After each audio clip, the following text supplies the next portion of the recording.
దావీదు భక్తుడు అంటాడు కదా, ఆయనట ఆ సహాయం కొరకు కొండల తట్టు తన యొక్క కన్నులు ఎత్తి చూస్తూ ఉన్నాడట. అంటే సహాయం ఎక్కడి నుండి వస్తుంది అనేది దేవుని వాక్యం చెప్తుంది కదా. ఆ కీర్తనలో 121వ అధ్యాయంలో మనం చూస్తాము.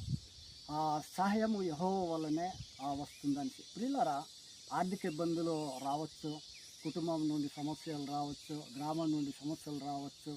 కానీ మనకి కన్నిన తల్లిదండ్రుల నుండి సమస్యలు రావచ్చు. అలాంటి సమస్యల నుండి మనము ఆ సహాయం కొరకు మనము ఎదురు చూస్తుంటాము. నిజంగానే మనకి సహాయం అంటూ దేవుని నుండి మాత్రం మనము పొందుకోగలం, కానీ మనంతటి మనం పొందుకోలేమండి. ప్రతిసారి కూడా మా ఆలోచన ఏంటంటే వేదన పడుతుంటాం, చింతపడుతుంటాము. అంటే సేవకుల నుండి మనము దూరంగా అయిపోతే, సంఘం నుండి దూరంగా అయిపోతే, కుటుంబం నుండి దూరంగా అయిపోయినప్పుడు మనం ఆలోచిస్తుంటాము, నా పరిస్థితి ఏంటి అంటే. ప్రియులారా, ప్రతి ఒక్క పరిష్కారాన్ని, ప్రతి ఒక్క సమస్యని తీర్చేవాడు ప్రభువైన యేసుక్రీస్తు. ఆర్థిక ఇబ్బందులు పడుతున్నావా? నీవు దేవుని తట్టు చూడు.